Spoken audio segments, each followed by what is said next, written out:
आकाश में जब ग्रह नक्षत्र एक शुभ योग बनाते हैं तो जमीन पर भी कुछ खास होने का संकेत देते हैं। ऐसे ही एक शुभ संयोग बना होटल ओबरॉय में, जब रोटरी क्लब ऑफ दिल्ली राजधानी ने अपनी स्पीकर मीटिंग का आयोजन किया। एक ऐसी शाम जहां ज्योतिष, विज्ञान, ज्ञान और परिवार का समागम हुआ। कार्यक्रम की शुरुआत रोटरी के सदस्यों के एकत्रित होने और उस विशेष अवसर की सुनहरी यादों को तस्वीरों में संजोने से हुई।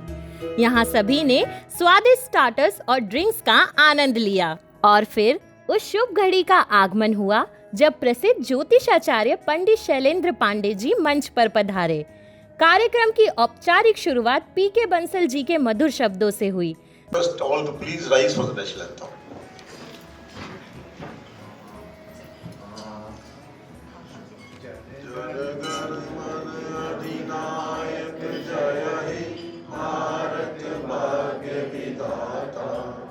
पंजाब सिंध गुजरात मराठा द्राविड़ उत्कल बंगा विंध्य हिमाचल यमुना गंगा उच्चल जलधि तरंगा तब शुभ नामे जागे तब शुभ आशीष मांगे गाए तब जय गाथा जन गण मंगलदायक जय हे भारत भाग्य विधाता जय हे जय हे जय हे जय जय जय जय हे। Thank you. Rotary was born by, the idea was initiated by a person called Paul Harris in Chicago. 1905 में, in fact, just to avoid the boring he had in his life, he along with his three friends he formed a small club. So just मिलेंगे करेंगे थोड़ा boring कम होगी and all that. And आज उसका रूप देखिए क्या हो गया है कि 186 क्लब में there are about over 40,000 clubs all over the world.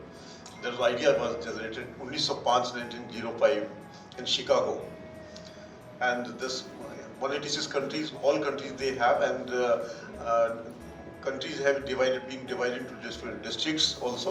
And like our club comes in the district 3011. Usme there are 136 clubs and over 5,000 members in that. So last year, like this year, 24-25, the first time a lady became the president of International President Rotary Club of International President Stephanie Chuk, something like that. ऐसे I don't know whether people know कि initially जब Rotary Club बना था उसके काफी सालों तक ladies was not permitted to become member of Rotary clubs. Then many ladies organizations they went to the courts and international courts के why not? And then courts only decided कि no, that ladies also entitled to become members of that club. And India में Mrs. Kiran Bedi, she was made the first Rotarian in India as a lady Rotarian, ex-IPS. Every president declares his or her theme for the year. So this year's theme is Magic of Rotary, and next year the president from Brazil is Mr. Mario, Rotarian Mario, and his theme is Unite for Good. Today we have a very learned speaker, very sought after speaker. जो is a very well known, very recognized face over the television and all that. तो आज हमारे speaker है वो, and I'll request Rotarian Mrs. Kiran Jain to please come and introduce him, and please escort him to the dais.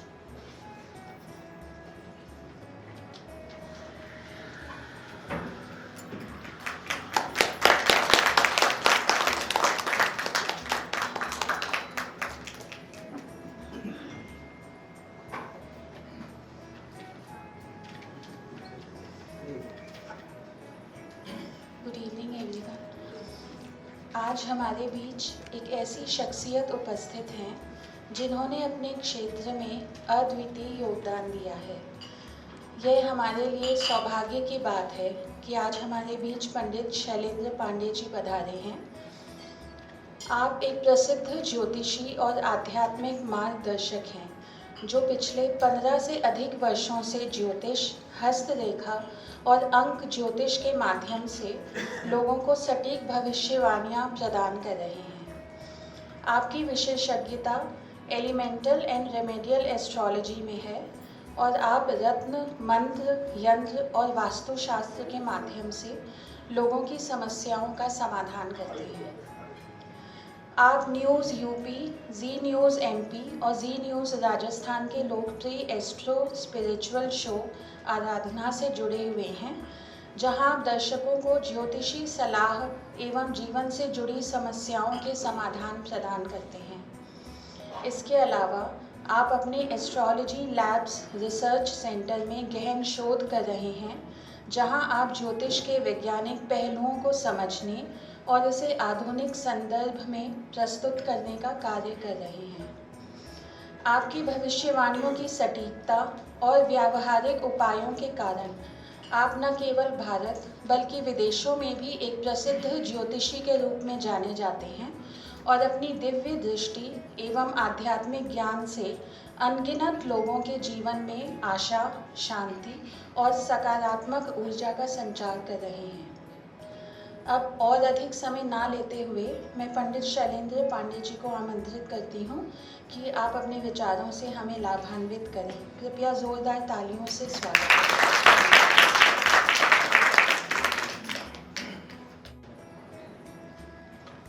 मंचासीन विशिष्ट सम्माननीय अध्यक्ष महोदय, सचिव जी और सभागार में उपस्थित अत्यंत सम्मानित भाई बहन जो भी लोग उपस्थित हैं, सबको नमस्कार है। देखिए, मैं ज्योतिष का विद्यार्थी हूँ, उसके पहले मैंने लॉ की पढ़ाई की है। तो लॉ और ज्योतिष बिल्कुल अपोजिट डायरेक्शन है। लॉ कहाँ, ज्योतिष कहाँ। ज्योतिष मान्यताओं पर चलता है, लोग ऐसा मानते हैं, और लॉ चलता है तर्क पर और लॉजिक पर। तो जो आज के समय में दो तरह के लोग हैं, एक जो कहते हैं कि साहब हम ज्योतिष नहीं मानते, ऐसा कुछ नहीं होता, ऐसा कुछ होता ही नहीं है, हम अपने कर्म में विश्वास रखते हैं और क्या होता है ज्योतिष, सितारे क्या कर लेंगे। एक लोग होते हैं जो कहते हैं कि भाई बिना ज्योतिष से पूछे हम सांस भी नहीं लेंगे, आज सुबह किस किस कलर के कपड़े पहने वो भी पूछ लेते हैं। दोनों अतिरेक हैं। ज्योतिष को ना मानने वाले इसलिए नहीं मानते क्योंकि वो जानते नहीं है, और जो लोग ज्योतिष को मानते हैं उसको जीवन में इतना अधिक मत घुसाइए कि आपके जीवन का टेस्ट खराब हो जाए। देखिए, ज्योतिष आपकी सुविधाओं के लिए है, आपके जीवन को बेहतर बनाने के रास्ते बताता है। आप अपने जीवन में कम समय के लिए धरती पे आए हैं और एवरेज 60 साल की आपकी उम्र है। अब 60 साल की उम्र का मैक्सिमम यूटिलाइजेशन कैसे होगा, अधिकतम प्रयोग कैसे होगा, उसके लिए ज्योतिष की रचना की गई कि आप कम समय में ज़्यादा फायदा उठा सकें। आपको पहले से एक अनुमान हो कि मेरा करियर इस डायरेक्शन में होगा तो आप भटकेंगे नहीं। आपको पहले से पता हो कि भाई मेरी मैरिटल लाइफ तो एवरेज ही रहेगी, तो आप ज़्यादा उस पर माथा पच्ची नहीं करेंगे कि उसको ठीक कर लिया जाए, चल रहा है चलने देंगे। तो आपको प्रकृति से जूझना नहीं है, अपने किस्मत से लड़ना नहीं है, ये सब कुछ मत करिए। सिर्फ आपको एक अंदाज मिल जाएगा, एक अनुमान मिल जाएगा कि ऐसा करने पे चीज़ें बेहतर हो सकती हैं। जब से सोशल मीडिया और रील्स आ गई है, आपने देखे होंगे बड़े अद्भुत उपाय आपको सुनने को मिलते होंगे कि भाई आज रात में ये नंबर लिख के तकिए के नीचे रख लो, कल सुबह से करोड़ों रुपए बरसने लगे। अब सवाल ये है कि अगर आपको ये उपाय पता है तो खुद पहले करोड़ों रुपया कमा लीजिए, फिर दूसरे को बताइएगा, लेकिन वो तो संभव नहीं है और हम लोग भी बिना तर्क के उस पर चले जाते हैं। देखिए, ज्योतिष के उपाय काम करते हैं, लेकिन कैसे करते हैं वो आपको मैं बता देता हूँ, जो कि आपको लोग नहीं बताएंगे। देखिए, होता क्या है, आपके भाग्य में लिखा है कि आपको चोट लगनी है या दुर्घटना के योग चल रहे हैं। हम कोई भी उपाय आपको बता दें, आप अपने प्रारब्ध को नहीं बदल सकते, उतना आपको भोगना ही है, वो रुकेगा नहीं चाहे कुछ भी हो जाए। तो ज्योतिष क्या करेगा, आपको ये बता देगा कि भाई देखो ये समय दुर्घटना का है, तुम भगवान की पूजा कर लो, मंत्र जप कर लो, प्रार्थना कर लो। तो उससे क्या होगा, आप उस प्रारब्ध को झेलने के योग्य बन जाएंगे। प्रारब्ध जिसने लिखा है वो आप उसके ऑर्डर को कैसे कैंसिल कर देंगे। डीएम ने ऑर्डर पारित किया, पेशकार कैसे कैंसिल कर देगा। तो परमात्मा ने जो लिखा है वो मानव के बदलने से नहीं बदलता है, प्रारब्ध कभी नहीं बदलेगा। अगर आपकी मैरिटल लाइफ खराब है तो वो खराब ही रहेगी, आप एक नहीं 1000 उपाय कर लीजिए। लेकिन हाँ, अगर आप उपाय करते हैं ईमानदारी से तो इतना हो जाएगा कि आप जीवन में उसको एडजस्ट करके चैन शांति से रह सकेंगे। उपाय सिर्फ इतना करते हैं। दूसरी बात यह है कि देखिए, आपके प्रारब्ध को बदलने की क्षमता सिर्फ और सिर्फ भक्ति में है। अगर आप ईश्वर की तरफ चले, भक्ति की तरफ चले, तो पूरा पूरा प्रारब्ध बदला जा सकता है। एक भी भक्त पैदा होता है एक्चुअल, उसकी पहले की 7 पीढ़ियां और बाद की 7 पीढ़ियां मुक्त हो जाती हैं। भक्त की इतनी ताकत है। और भगवान भी अपने भक्त के लिए नियम बदल देते हैं, प्रारब्ध बदल देते हैं। लेकिन भक्त के साथ क्या है, जब भक्त वास्तव में भक्त होता है तो वो अपने प्रारब्ध को बदलवाने के लिए कहता ही नहीं है भाई। उसे पता है कि ये तो खेल है, तो बदलेगा ही। शरीर आज है, कल नहीं रहेगा। रामकृष्ण परमहंस जैसे महान साधक को जब गले का कैंसर हुआ तो उन्होंने कहा क्या कि मेरे गले का कैंसर ठीक कर दो, माँ काली का मैं इतना बड़ा भक्त हूँ। जब आप भक्ति की चरम सीमा पर होते हैं तो आपके लिए ये सब चीजें बड़ी छोटी हो जाती हैं। तो अगर प्रारब्ध को बदलने के उपाय आप सोचते हैं कि बदल जाएगा, मेरी किस्मत में दरिद्रता लिखी है, पैसा हो जाएगा, कभी नहीं होगा ऐसा। ऐसे मूर्खतापूर्ण उपायों पर विश्वास मत करिए। वही उपाय करिए जो आपके मन को मजबूत कर सके, ताकि आप समस्याओं से बेहतर तरीके से जूझ सकें और निकल सकें।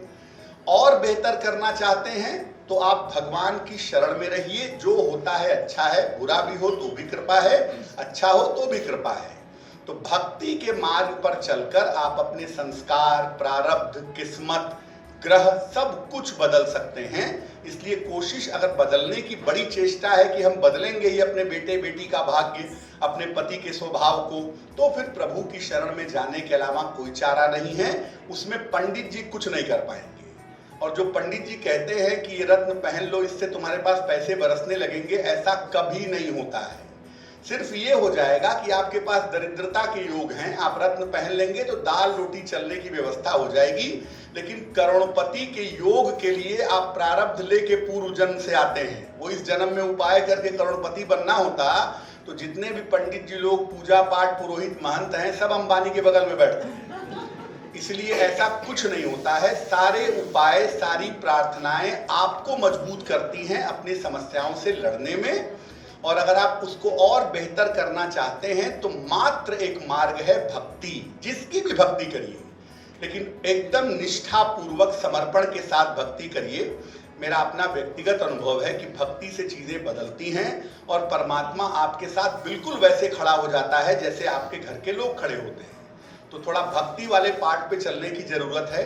आनंद में, उल्लास में, शोक में, शादी में, पार्टी में, हर जगह जब आप उसे स्मरण रखेंगे तो वो भी आपका स्मरण करता रहेगा। तो देखिए, ज्योतिष के बारे में जो बेसिक बातें थी वो तो बताने से कोई लाभ इसलिए नहीं है क्योंकि वो आपका विषय नहीं है और वो बताना संभव भी नहीं है। लेकिन ज्योतिष में जो समाज में भ्रांतियां हैं, जिसको लेके लोग इधर उधर भटक रहे हैं और पता नहीं क्या क्या कर रहे हैं, उन सब चीजों में आप मत जाइएगा। सिर्फ अपने मन को मजबूत करने के लिए उपाय करिए और भगवान की भक्ति करिए। आप सबका दिन, जीवन, आने वाला समय बहुत शुभ हो। सबके ऊपर ईश्वर की कृपा बनी रहे, इसी कामना के साथ नमस्कार।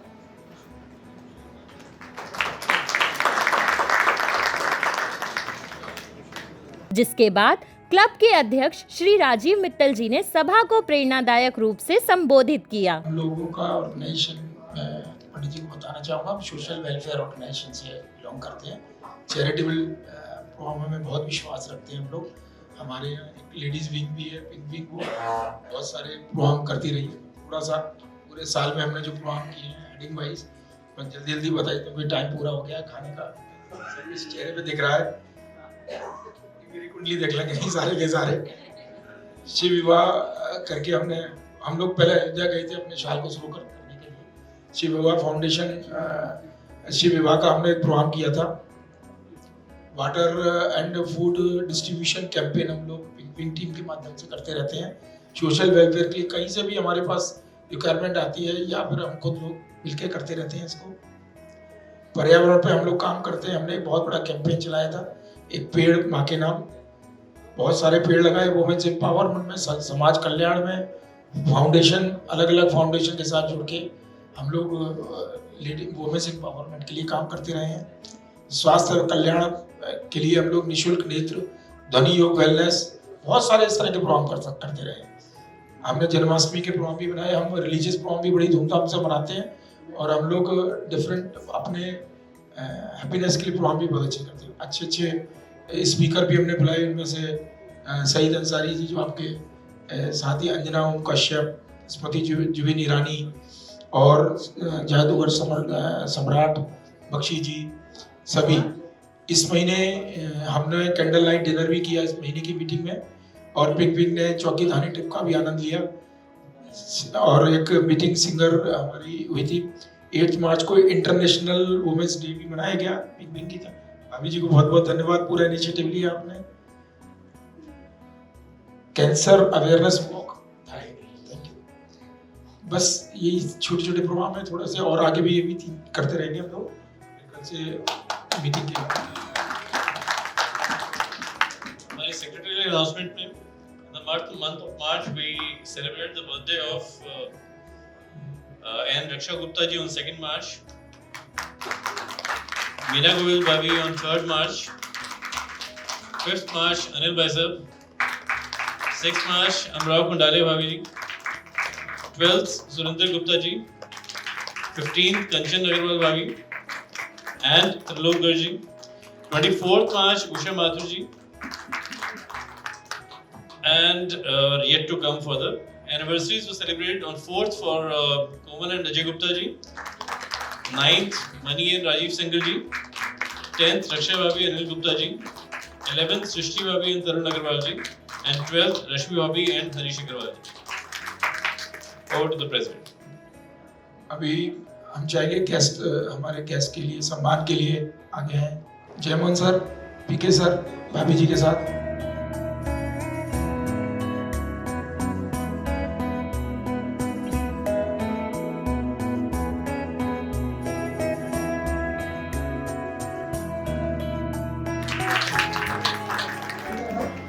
अभी जैसे इससे पहले आपने बताया कि मरने के बाद वो रहते नहीं है घर पे, या ऐसा भी कोई है मतलब कोई ज्योतिष में मरने के बाद कुछ टाइम तक जैसे आत्मा रहती है, जैसे सुना है, देखा है बातों में किसी से, तो ऐसा कुछ होता है कि उनके साथ हम लोग कोई ऐसी ज्योतिष विद्या होती है जैसे उनसे बात कर सके, जैसा कुछ होता है?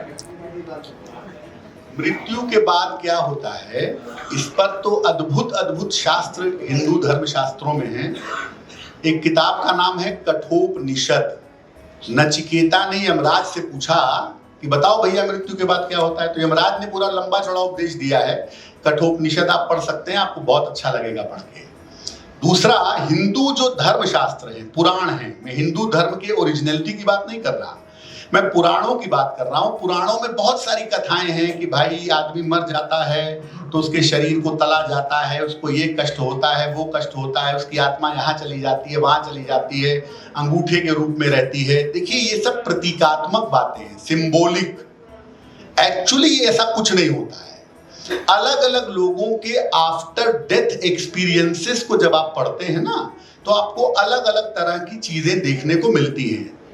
एक अनीता मूरजानी की किताब है dying to be me, near death experience की बेहतरीन किताब है, वो पढ़ सकते हैं। दूसरी, आपको डेथ के संबंध में एक बहुत फेमस किताब है, वो है खुर्शीद भावनगरी की मृत्यु के ऊपर किताब है, कि मृत्यु के बाद एक्चुअली उनके बेटों के साथ क्या हुआ, उनके बेटों की आत्मा ने सूक्ष्म रूप में उनको आकर के बताया।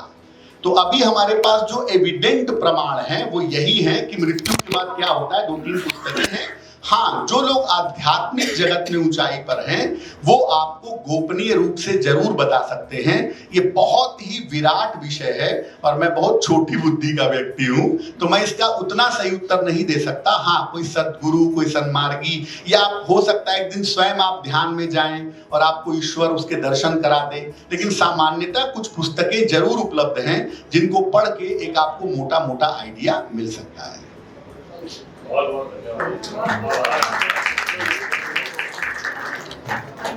कोई आपका अपना अगर दूर चला गया है, कभी सपने में वो आए तो कुछ उसका कुछ महत्व होता है, कुछ वो कहना चाह रहे हैं, कुछ ऐसा भी होता है वो आकर हमें कुछ बता दूर चले गए या मृत्यु हो गई? मृत्यु हो गई। देखिए, होता क्या है कि आत्माएं कई तरह की होती हैं। जो आत्माएं सामान्यतः नॉर्मल रेंज की होती हैं, उनको मृत्यु के बाद ट्रंकुलाइजर देके सुला दिया जाता है। वो अपना शरीर जब उनके लायक तैयार होगा, गर्भ तैयार होगा, तो वो आत्मा वहां पर अपना प्रवेश कर जाएगी। एक उच्च कोटि की आत्माएं होती हैं, संतों महात्माओं की, ऋषियों की या बहुत अच्छे लोगों की। ऐसी आत्माएं जो होती हैं वो मृत्यु के बाद भी चैतन्य अवस्था में रहती हैं और लोगों से संपर्क करती हैं। सामान्य लोगों की मृत्यु के बाद क्या होता है कि हमारा मन उनके साथ जुड़ जाता है, हम उनको लेके बहुत कमजोरी, अकेलापन महसूस करते हैं, बहुत तकलीफ महसूस करते हैं। वो हमारे सब कॉन्शियस माइंड में जा करके उस आत्मा के साथ जो ट्रंकुलाइजर में है उससे कनेक्ट बनाने की चेष्टा करता है। कभी कभी वो कनेक्ट बन जाता है तो आपको कुछ ग्लिम्स दिख जाते हैं, कुछ सूचना मिल जाती है। ज्यादातर कनेक्ट नहीं बनता, ज्यादातर हम अपने मन का प्रोजेक्शन ही अपने सपनों में देख पाते हैं। लेकिन एक मैं छोटी सी किताब बता दूं, परमहंस योगानंद, ऑटोबायोग्राफी ऑफ योगी के लेखक हैं, बड़ी फेमस किताब है वर्ल्ड में। तो परमहंस योगानंद की एक पतली सी किताब है, 10 रुपए की आती है वो किताब। कहाँ हैं हमारे दिवंगत प्रियजन, कहाँ हैं हमारे दिवंगत प्रियजन। ये पुस्तक खरीद लीजिए। जिसको भी अपने मृत लोगों से संपर्क करना हो, उनसे सूचनाएं चाहिए, उनके माध्यम से कोई संदेश चाहते हैं, अपनी भावनाएं व्यक्त करना चाहते हैं, इस किताब को पढ़ने के बाद वो ऐसा कर पाएंगे। जैसे किसी की मृत्यु होने के बाद परिवार में गरुड़ पुराण का पाठ किया जाता है घर के अंदर। आजकल ये चलन हो गया है कई परिवारों में गरुड़ पुराण की जगह गीता का पाठ कर लेते हैं। तो क्या ये सही है मतलब आपके हिसाब से? दूसरा, क्या गरुड़ पुराण अगर कोई नहीं कराता है या क्या यह जरूर कराना चाहिए? बस थोड़ा सा ये जानना चाहूँगा। आदमी की मृत्यु के बाद आप कुछ करिए ना करिए, उसका आत्मा से कोई लेना नहीं है। आप जो भी करते हैं ये केवल अपने मन को तसल्ली देने के लिए करते हैं। 13 दिन तक दान करना, पूजा पाठ करना, रिश्तेदारों का आना, सब लोगों का मिलना जुलना, ताकि आपके मन से वो दुख निकल जाए, और धीरे धीरे वो निकल जाता है। लेकिन जिसकी मृत्यु हो गई उसकी आत्मा पर आपका कोई प्रभाव असर नहीं डाल सकता। दूसरा, गरुड़ पुराण में 2 खंड है, प्रेत खंड और योग खंड। हम लोग पढ़ते हैं प्रेत खंड, मरने के बाद तेल में डाला जाएगा। कृष्ण गीता में कहते हैं कि भैया आत्मा को जला नहीं सकते तो डालते किसको तेल में। तो वो बेसिकली प्रतीकात्मक है, सिंबॉलिक है। जो कष्ट की बात उसमें की गई है वो कष्ट आपको इसी जीवन में मिलेगा अगर आपने बहुत नकारात्मक काम किए होंगे तो। दूसरा, जैसा हमारे आदरणीय ने कहा, गरुड़ पुराण का पाठ कराने की तुलना में भगवत गीता का पाठ 100 दर्जे बेहतर है। और भगवत गीता अगर वास्तव में कोई व्यक्ति पढ़े, धीरे धीरे ही पढ़े, ये नहीं कि हम नहीं पढ़ पा रहे, एक एक श्लोक ही पढ़े, भगवत गीता का आनंद से पाठ करने पर आपको वास्तव में वो ज्ञान मिल सकता है जिसकी आपको उस समय आवश्यकता होती है। कई बार 13वीं के दिन कम कर लेते हैं और जल्दी 13वीं कर देते हैं, क्या ये भी ठीक है या? देखो सर, वो आपकी वो सब सुविधा की बात है। किसी की मृत्यु के बाद आप कुछ भी करते रहिए, उससे कोई फर्क नहीं पड़ता। हाँ, आपकी जो पारिवारिक परंपरा है उसको निभाइए तो ज्यादा अच्छा है। जो आपके परिवार में परंपरा चली आ रही है 15 दिन की, 20 दिन की, 13 दिन की, वो पूरा करिए। अपने परिवार की परंपरा मान्यता को मानिए। तब तक मानना चाहिए जब तक आपको खुद आत्मा और ईश्वर का अनुभव ना हो जाए। मांगलिक क्या होता है? और मांगलिक और सुनने मांगलिक का विवाह पहले पेड़ से कराते हैं, ऐसा क्यों होता है और क्या इसका? देखिए, ये भी ज्योतिष की बढ़िया मार्केटिंग है। मांगलिक क्या होता है कि मंगल कैसा ग्रह है पहले ये समझना होगा। मंगल एक ऐसा ग्रह है जो वायलेंस पैदा करता है, हिंसा, मार पीट, झगड़ा, लड़ाई, अपशब्द। जिनका मंगल खराब होगा, अगर आप उनको उनके खिलाफ बोल दीजिए तो शायद मेज को जोर से पकड़ लेंगे या मेज पे मुक्का मार देंगे, क्योंकि मंगल जो है वो एग्रेशन पैदा करता है। जब किसी की कुंडली मांगलिक होती है तो उसके एडजस्टमेंट करने की संभावना थोड़ी कम होती है। उसका नेचर एडजस्टिंग नहीं होता है, उसके अंदर एडजस्टमेंट की क्वालिटी नहीं होती है। इसीलिए कहा जाता है कि कुंडली देख लो। दूसरा, देखिए, मान लिया कि मंगल के लिए पेड़ के साथ शादी करा दिया जाए तो आपकी लड़की ने तो पेड़ से शादी कर ली।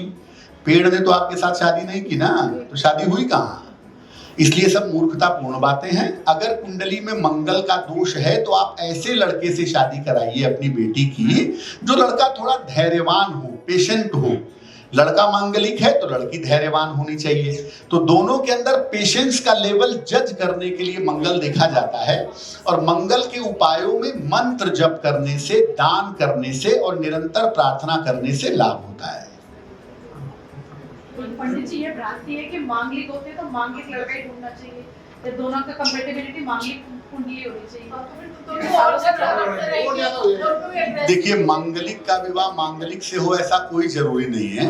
अगर लड़की मांगलिक है तो लड़के की कुंडली से वो मंगल बैलेंस होना चाहिए। हो सकता है लड़का भी मांगलिक हो और लड़के का मंगल बैलेंस वाले पार्ट पे हो, लड़की का मंगल एग्रेसिव पार्ट पे हो, तो भी शादी कर देंगे। यानी मंगली का विवाह मंगली से हो ये जरूरी नहीं है।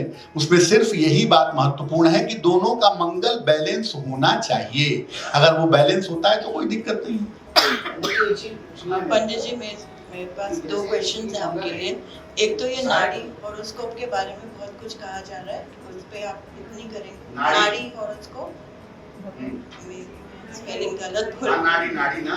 और दूसरा जो आपने बोला कि हमारे जो दिवंगत पूर्वज हैं, बड़े लोग हैं, उनसे कोई हमारा ताल्लुक नहीं है उनके देहांत के बाद, तो फिर पितृपक्ष क्यों मनाते हैं हम हिंदू धर्म?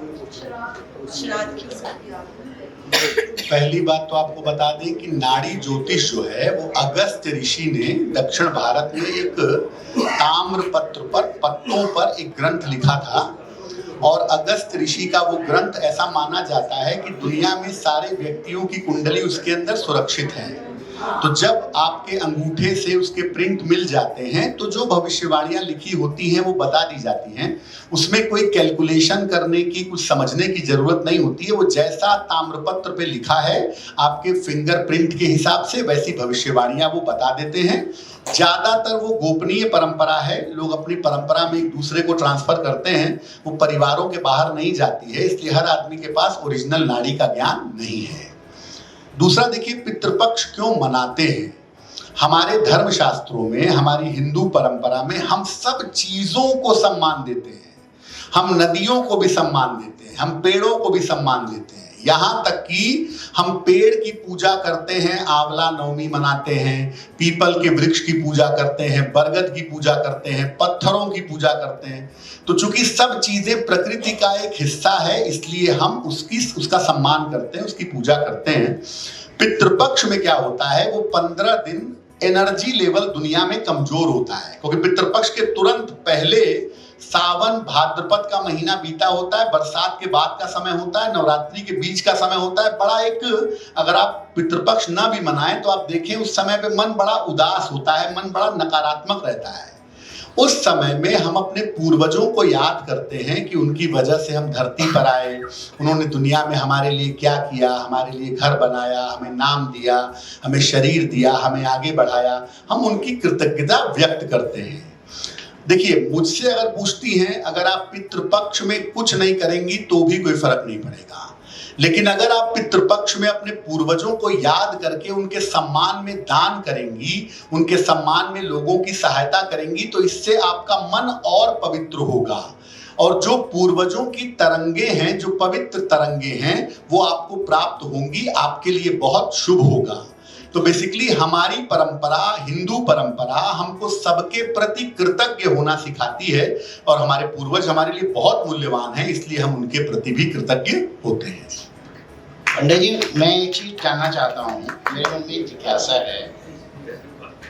लास्ट क्वेश्चन, मैं सिर्फ ये कह रहा हूँ, जैसे कोई मंगली होता है, लड़का या लड़की, तो हमारे यहाँ सारे पंडित जी क्या कहते हैं कि इसका विष्णु विवाह करा दो, जैसे या घड़े से विवाह करा दो, या विष्णु विवाह जिसको बोलते हैं। लड़की के लिए या लड़के के लिए क्यों नहीं है? पहले तो बता दूं, लड़के के लिए भी है। लड़के के लिए बेर के वृक्ष से पूजा होती है। लड़के के लिए बेर का, जो कांटे वाला बेर की झाड़ियां होती है ना, लड़के की पूजा उससे कराने का विधान बताया गया है। लेकिन तो गलत है कि आप घड़ा लेके घड़े की पूजा करें और घड़े को पानी में बहा दें। हाँ तो यानी वो विधवा हो गई है। हाँ, वो ऐसा मानते हैं, लेकिन उससे कुछ नहीं होता है। वो परंपराएं बहुत समय से चली आ रही हैं। देखिए, मंगल, अगर आपको ये समझना होगा कि मंगल कहाँ असर डाल रहा है, मैं छोटी सी बात कह के बात समाप्त करूंगा। जैसे मान लिया कोई लड़का आर्मी में है, पुलिस में है, बड़े पद पर है, उसकी कुंडली मांगलिक है तो भी वो न्यूट्रल है, क्योंकि उसका मंगल तो पुलिस और आर्मी में प्रयोग हो रहा है ना भाई, वो तो सेना में पहुंच ही गया, तो अब उसके लिए मंगल न्यूट्रल है। लेकिन एक स्कूल का अध्यापक है और उसका मंगल दोष है कुंडली में, तो बच्चों को बहुत मार मारेगा, बाद में झगड़े भी करेगा। इसलिए वहां पर मंगल देखना जरूरी होगा। मैं ये नहीं कहता कि मंगल से डरिए, ज्योतिष को मैं फिर कहूंगा जीवन को बेहतर बनाने के टूल के रूप में इस्तेमाल करिए और ईश्वर की तरफ चलने का प्रयास करिए। केवल अपने जीवन को बेहतर बनाने के लिए गाइडलाइन लीजिए, ज्योतिष पर सामान्य डिपेंडेंसी रखिए, वही बेहतर होगा।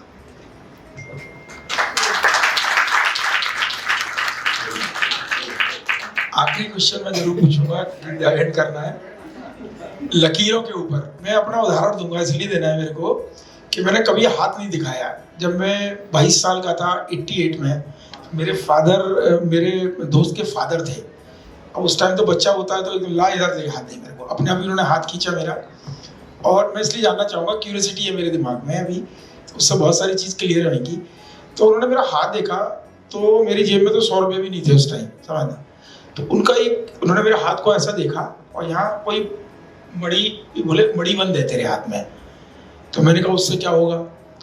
बोले जरा सा चूक गया, नहीं तो तू चक्रवर्ती राजा होता। तो मैंने कहा ये चक्रवर्ती राजा क्या होता है, क्योंकि कुछ पता ही नहीं इस चीज़ का। बच्चे को, एक 22 साल के बच्चे को क्या पता। बोले तू जो चाहेगा वो होएगा, ठीक है, बात आई गई होगी। मैंने कहा दूसरा बताओ लगा, क्योंकि दूर दूर तो पता ही नहीं था, 100 रुपीज़ का ठिकाना नहीं था।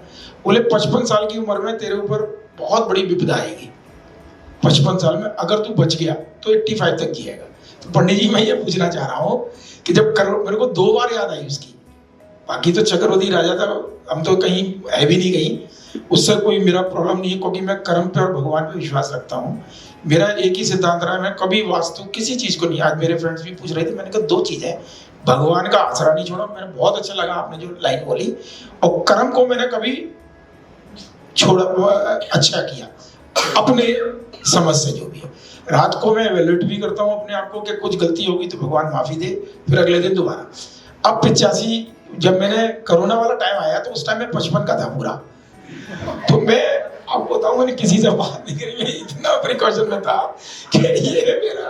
मैं इसलिए बता रहा हूँ कि मैं उस टाइम में इतना डरा हुआ था, मुझे एकदम 22 की, मैंने कहा यार 55 का हूँ मैं इस टाइम, और मुझे बीमारी, उन्होंने कहा बहुत बड़ी बीमारी आएगी, उससे बच गया तो 85 तक जीगा। अब मैं सब्जेक्ट पे आता हूँ, क्या मैं 85 साल तक जीऊंगा? उसके लिए हाथ दिखाने की जरूरत है। हाथ में 2 तरह की रेखाएं होती हैं। एक होती है बेसिक रेखाएं, जो पूरे जीवन भर एक समान रहती है। बहुत सारे लोग कहते हैं ना हाथ की रेखा तो बदलती रहती है, इसमें क्या रखा है? जो बेसिक रेखाएं हैं, जो आपके करियर, आपके कैरेक्टर, आपके संतान, आपके विवाह, इस पे होंगी, वो बेसिकली हमेशा बनी रहेंगी। और जो बाकी छोटी छोटी रेखाएं हैं, वो समय के हिसाब से घटती बढ़ती रहती है। इसीलिए जैसे जैसे कुंडली में दशा बदलती है, वैसे आपके हाथ की रेखाएं आपके समय के हिसाब से बदलती रहती है। आयु की गणना हाथ देखकर बिल्कुल की जा सकती है, लेकिन हाथ देखने के लिए सिस्टम ये है कि आप सुबह आइए, सूर्य जब उग गया हो, खाली पेट आइए ताकि आपका ब्लड सर्कुलेशन तेज ना हुआ हो, और उस समय फिर आपका हाथ आवर्धक लेंस से, यानी लेंस से देखा जाएगा। तो उसमें भी एक मोटा अनुमान लगाया जा सकता है। जैसे इनको किसी विद्वान ने बताया कि 85 साल, तो हम केमिस्ट्री में मानते हैं कि वो 2 साल 3 साल ऊपर नीचे होगा, यानी 85 से वो 89-90 तक भी जा सकता है। तो देखिए, मैं तो अभी हाथ देख नहीं पा रहा हूँ, आपका कुंडली देखने का मौका मिला तो जरूर देख लूंगा। लेकिन आपको बता दूं कि हम सब यही प्रार्थना करेंगे कि आप 100 साल जीवित रहिए, 85 साल तक। इस शाम ने साबित किया कि रोटरी क्लब ऑफ दिल्ली राजधानी परिवार केवल कार्यक्रम नहीं करता, वह समृद्ध अनुभव रचता है। जहां ज्योतिष शास्त्र की गंभीरता, रोटरी परिवार आगे भी ऐसे आयोजनों के माध्यम से न केवल मनोरंजन बल्कि आत्म विकास और समुदाय में सकारात्मक परिवर्तन लाने की अपनी प्रतिबद्धता को निभाता रहेगा, क्योंकि यहाँ सिर्फ सदस्य नहीं, एक दूसरे के जीवन में उजाला बनने वाले ग्रह हैं। धन्यवाद।